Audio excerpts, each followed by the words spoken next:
Bonjour, c'est Jean Descartes, bienvenue au cœur de l'histoire.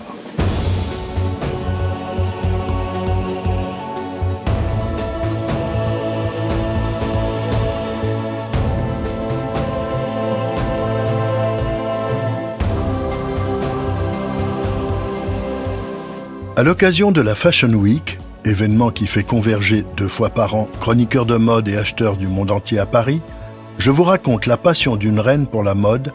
Cette reine est Marie-Antoinette. Une passion qui va lui coûter cher, au sens propre. Elle y engloutira des fortunes, comme au figuré, parce que ces folles dépenses vont contribuer à détériorer son image.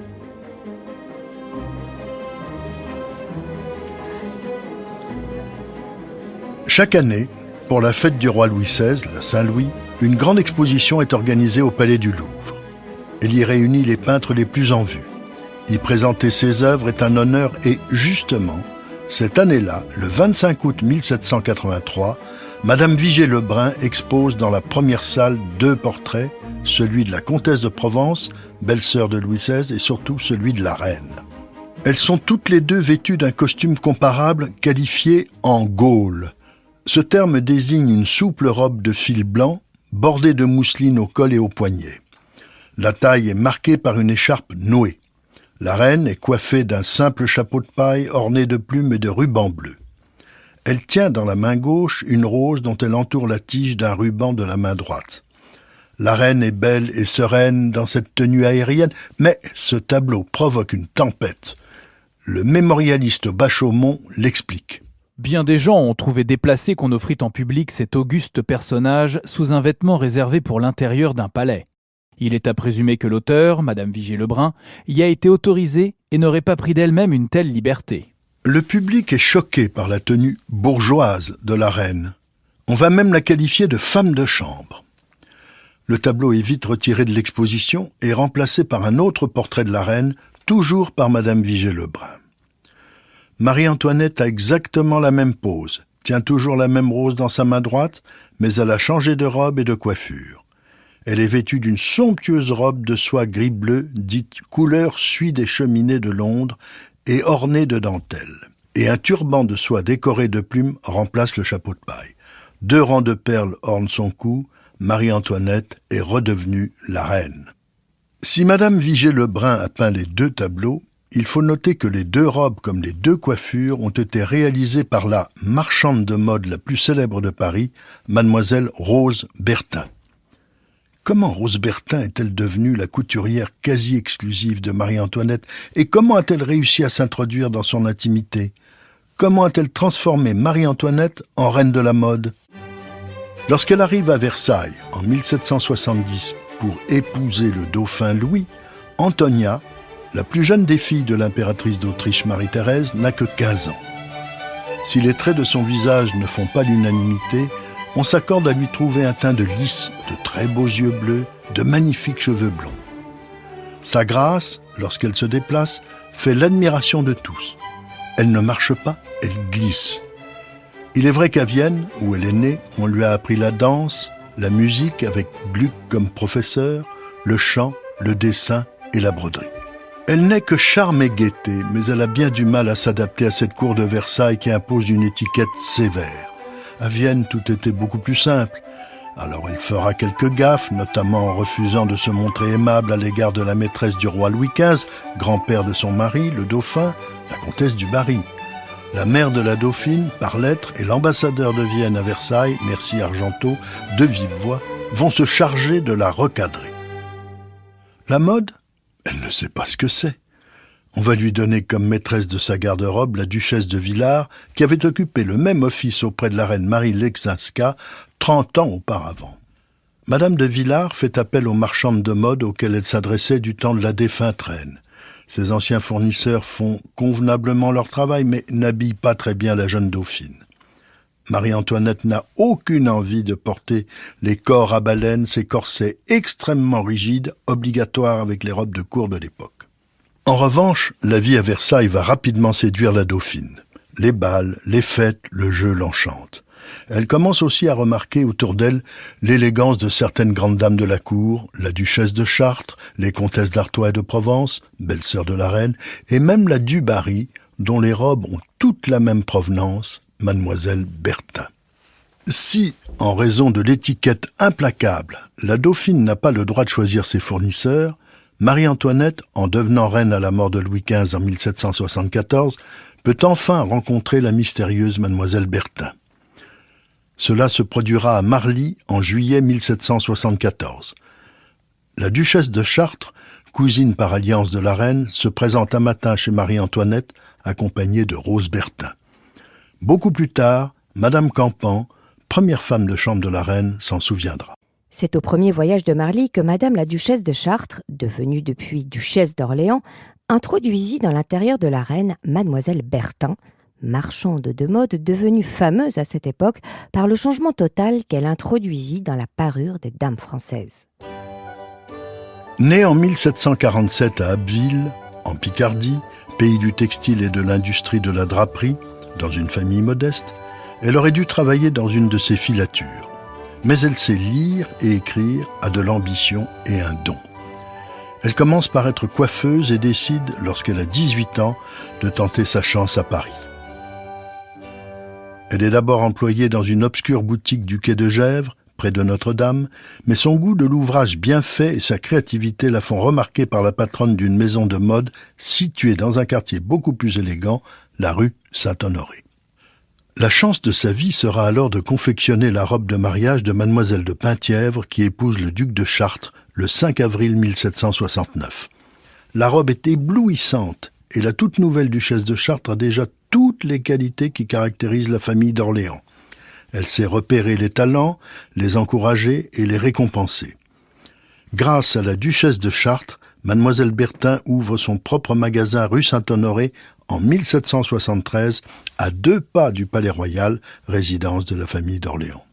Très vite, sa maison de mode s'appelle le Grand Mogol, un nom qui évoque la richesse, l'exotisme de l'Orient qui fascine, l'or, la soie, les velours, les riches broderies, tout ce qui fait rêver. Elle a une énorme clientèle, pas seulement la cour. Elle habille aussi les grandes comédiennes, les ballerines, Madame Vigée-Lebrun, peintre renommée, et la grande bourgeoisie.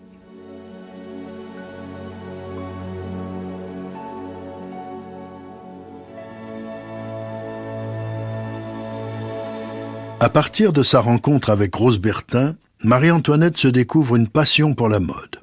Une contemporaine, la comtesse de Boigne, écrira « Être la jolie femme la plus à la mode lui paraissait le titre le plus désirable. » En effet, Louis XVI charge la reine d'organiser les plaisirs de la cour. Marie-Antoinette prévoit chaque semaine 2 bals, dont un costumé le lundi, et 2 représentations théâtrales. Chaque nouvelle fête nécessitant une nouvelle robe, mademoiselle Bertin voit ses affaires monter en flèche. Au début, elle a 2 rendez-vous hebdomadaires avec la reine, mais très vite, de nouvelles séances d'essayage vont s'y ajouter compte tenu de la fièvre acheteuse de Marie-Antoinette. Cette proximité, quasi quotidienne, de la reine avec mademoiselle Bertin va durer 15 ans, jusqu'aux journées d'octobre 1789, quand la famille royale quittera Versailles pour les Tuileries dans des conditions épouvantables.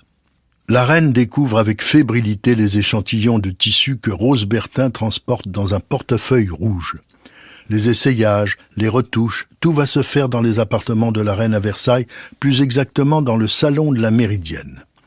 On en est sûr puisque lors de travaux, on a retrouvé des épingles à tête dorée dans le plancher de ce petit salon situé derrière la chambre de la reine. La présence au cœur de l'intimité royale d'une personne étrangère à la cour provoque des commentaires peu aimables. Écoutons encore Madame Campan. On peut dire que l'admission d'une marchande de mode chez la reine fut suivie de résultats fâcheux pour Sa Majesté.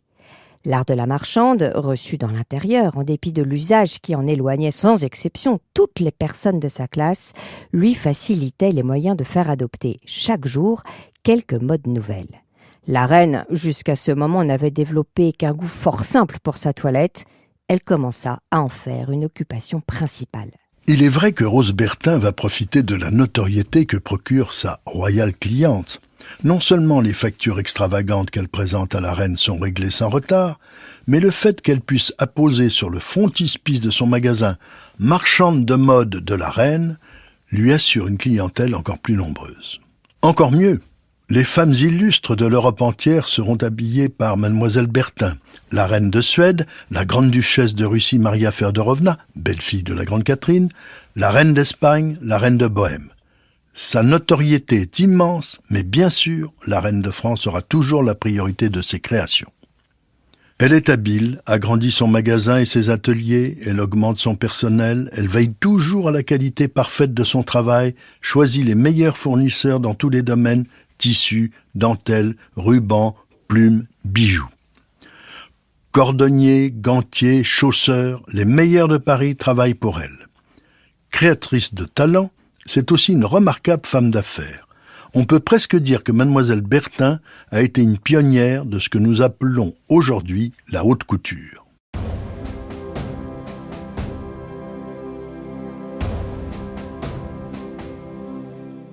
Marie-Antoinette ne jure plus que par elle.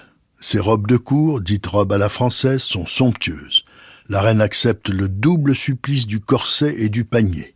Le panier prend de telles proportions qu'il faut ouvrir les portes à 2 battants pour que la reine puisse les franchir. Avec un grand panier, on ne peut passer partout, mais la reine déclare en 1778 « J'ai été à tous les offices de la semaine, excepté que j'ai été dans une tribune, au lieu d'aller avec le roi, à cause du grand habit. » Les coiffures, elles aussi, ont pris des proportions hallucinantes et sont d'une telle hauteur qu'il faut que son coiffeur, Léonard, les rabaisse pour qu'elle puisse entrer dans son carrosse. Si le grand habit est indispensable pour les cérémonies et apparitions officielles, Mademoiselle Bertin a senti le vent de l'époque, Marie-Antoinette aussi. On sait que le roi a donné lors de son avènement à la reine le ravissant petit Trianon, château de campagne à l'intérieur du parc de Versailles. Elle n'a cessé de l'améliorer et de l'embellir. Elle y crée notamment un parc à l'anglaise, puis un petit village campagnard, le hameau. Tout cela est commandé par une autre mode, celle du retour à la nature et à la simplicité bucolique prônée par Jean-Jacques Rousseau. Enfin, Marie-Antoinette est aussi devenue une mère. 8 ans après son mariage, elle accouche d'une petite fille, Marie-Thérèse, surnommée Mousseline. En 1780, le dauphin, Louis-Joseph, tant attendu, est né. En 1785, le petit duc de Normandie, surnommé Chou d'amour, fait à son tour le bonheur de la famille royale. C'est donc aussi pour ses enfants que la reine encourage ce retour à la simplicité. Mademoiselle Bertin, dès 1786, a commencé à lui livrer ses robes blanches, sans garniture, sans falbalas, sans folle coiffure, juste un chapeau de paille, tout ce qu'il faut pour se promener à Trianon. Ce sont ces fameuses robes qui font scandale au salon de 1783. Hélas, malgré leur simplicité, ces merveilles sont aussi chères que les précédentes, et puis il faut aussi, quand même, toujours commander des robes de cour. Les dépenses de la reine pour sa garde-robe explosent. De 30 000 livres en 1776, elle passe à 108 000 en 1780. Certes, le budget de la mode n'est pas la seule cause d'impopularité de la reine, mais il l'aggrave. On reproche tout à Marie-Antoinette. Ses travaux à Trianon, ses fêtes, les représentations qu'elle donne dans son petit théâtre, ses dépenses de jeu, sa coterie d'amis privilégiés et notamment l'influence de sa chère Madame de Polignac. Il est vrai que celle-ci est couverte d'or et de bienfaits par la reine. Mais il y a pire. L'affaire du collier, dans laquelle elle est totalement innocente, se retourne contre elle en raison d'une gestion maladroite. Ce qui aurait dû rester une affaire privée devient un scandale d'État. Des libelles orduriers sont déposés partout, jusque sur son oreiller. Son amitié amoureuse avec le beau Fersen est explicitement dénoncée. La reine réalise alors son impopularité et s'effondre dans les bras de Madame Campan en lui demandant « Mais que leur ai-je fait ?» Le 9 juillet 1786, la reine accouche de son dernier enfant, Sophie. De santé fragile, la petite fille va mourir l'année suivante, en juin 1787. Au même moment, la santé du dauphin se détériore. Il est atteint d'une tuberculose osseuse. Ses souffrances et son agonie torturent le roi et la reine. Le dauphin meurt le 4 juin 1789, 1 mois après l'ouverture des États généraux, la Révolution est en marche. Pour Marie-Antoinette, accablée par tous ses malheurs familiaux et politiques, l'heure n'est plus à la fête ni à la mode. Son monde s'écroule. La famille royale est désormais réduite à 4 personnes. Leur fille Marie-Thérèse et le duc de Normandie devenu dauphin à la mort de son frère aîné. Il faut y ajouter une 5e personne, la jeune sœur du roi, Madame Élisabeth, protégée de Marie-Antoinette. Leur chemin de croix commence avec les journées d'octobre, l'invasion du château de Versailles par l'émeute et l'obligation pour la famille royale de quitter Versailles et de s'installer à Paris, aux Tuileries. Mademoiselle Bertin va, elle aussi, connaître des difficultés. Trop proche de la reine, elle est considérée comme suspecte. Elle va néanmoins se rendre plusieurs fois aux Tuileries pour livrer quelques modestes robes. Après les événements du 10 août 1792, quand la famille royale est emprisonnée au Temple, Rose Bertin va être utilisée par Marie-Antoinette pour faire passer des messages à Fersen, alors à Bruxelles. Après l'exécution de Louis XVI le 21 janvier 1793, la commune accorde des vêtements de deuil à la veuve Capet, autrement dit l'ex-reine Marie-Antoinette. 3 jours plus tard, Mademoiselle Bertin apporte au temple des boîtes où sont soigneusement pliées des robes, des coiffes, des gants, des ceintures et des châles noirs et blancs.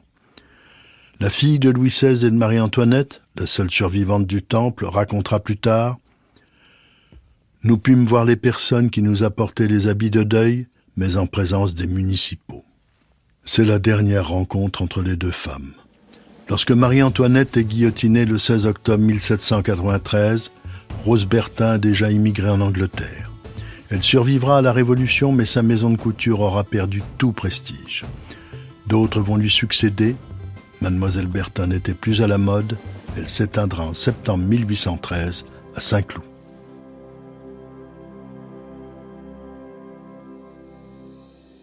Si cette plongée au cœur de l'histoire de la royauté vous a plu, n'hésitez pas à en parler autour de vous et à me laisser vos commentaires sur le groupe Facebook de l'émission. Je vous dis à bientôt pour un nouvel épisode de Au cœur de l'histoire. Au cœur de l'histoire est une production Europe 1 Studio. Ce podcast est écrit et présenté par Jean Descartes. Il a été réalisé par Guillaume Vassaux. Pour ne rater aucun épisode, abonnez-vous sur Apple Podcast ou vos plateformes habituelles d'écoute.